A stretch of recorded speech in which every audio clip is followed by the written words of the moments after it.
Cuando se hallaba a 200.000 kilómetros de la Tierra, un extraño y gigantesco objeto apareció en las proximidades de la nave. Los astronautas lo describieron como una formidable L, algo similar a una maleta abierta, aunque en ocasiones cambiaba de forma, adoptando la figura de un cilindro. La noticia se filtró a la prensa, pero NASA, fiel a su consigna de ocultamiento, zanjó el asunto con una explicación tan absurda como insostenible.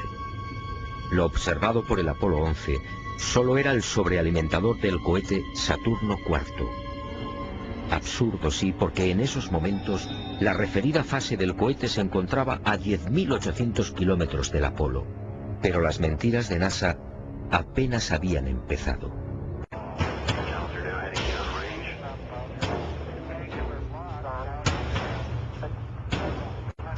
Y al poco de aquel histórico alunizaje, Armstrong y Aldrin volvieron a sobresaltarse. La frecuencia cardíaca se disparó hasta 150 y 160 latidos por minuto. Las palabras de Armstrong, atropelladas, dejaron perplejos a los técnicos de Houston.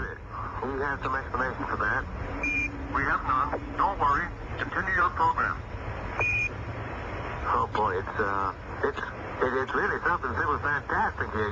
You couldn't ever imagine this. Roger, we know about that. Should you go the other way? Go back the other way. Well, that's kind of rich and pretty spectacular. God, what is that there? That's all. What the hell is that? Tango. There's kind of light there now. Al otro lado del cráter, existente a poco más de 60 metros del Águila, habían aparecido unas naves y unos seres, objetos en forma de disco y perfectamente alineados sobre el terreno. Y junto a ellos varios seres muy altos, con trajes blancos y ajustados. Cuando los astronautas, obedeciendo las insistentes órdenes de Houston, trataron de filmar, objetos y seres desaparecieron. Verdadero objetivo de Apolo 11. La secreta razón que impulsó a los militares a conquistar la Luna.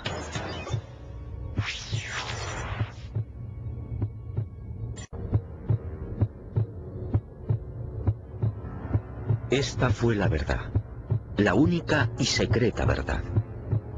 Aquel 21 de julio de 1969, Armstrong y Aldrin se alejaron escasos metros del módulo, filmando esta increíble construcción. Esta película de 14 minutos jamás fue difundida por NASA.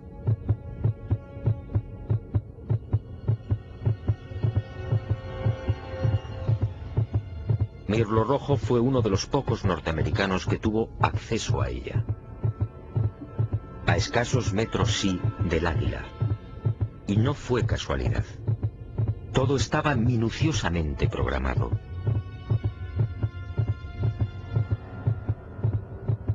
Estas misteriosas ruinas, como otras igualmente filmadas por los restantes Apolos, habían sido fotografiadas con anterioridad por las diferentes sondas automáticas. Una de ellas, la Surveyor 5, lanzada el 8 de septiembre de 1967, fue decisiva. Alunizó en el Mar de la Tranquilidad, muy cerca de esta construcción, enviando 19.000 fotografías.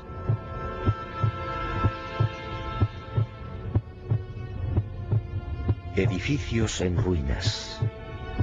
Edificios en la superficie de la Luna. Edificios aparentemente de una gran antigüedad. Pero, ¿quién los había levantado? Nosotros los humanos, obviamente no. Solo quedaba una respuesta. Esto era obra de una civilización no humana.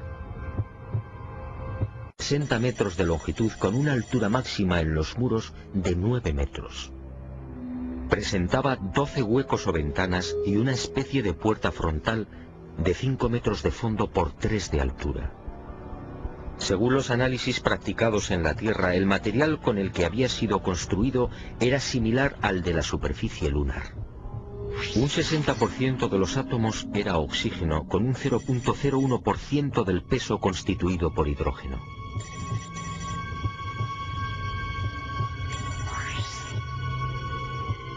Las paredes se hallaban muy erosionadas. Esta circunstancia, dado que en la Luna no existe prácticamente atmósfera, hizo pensar a los militares que el edificio en cuestión podía tener varios miles de años.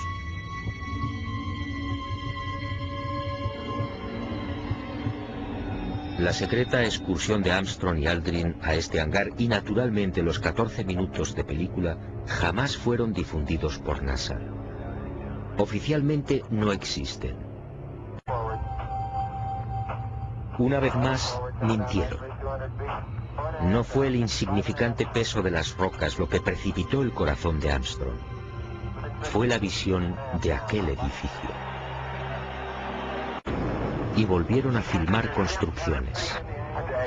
Después, esas edificaciones fueron bombardeadas y destruidas. Y existe la fundada sospecha de que Estados Unidos utilizó armas tácticas nucleares contaminando la Luna.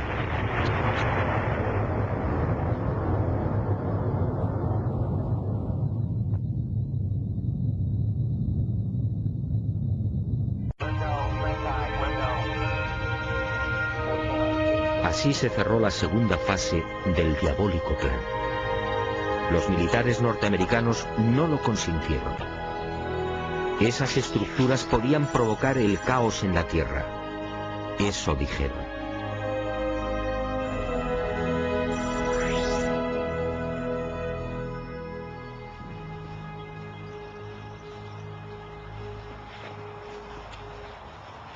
Sí, amigo. En los restantes Apolo sucedieron muchas cosas. Cosas extrañas y secretas. Pero esa es otra historia que quizá algún día me decida a contar.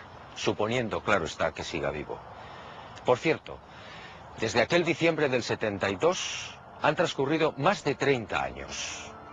¿Estamos pensando lo mismo? ¿Por qué nunca se volvió a la Luna?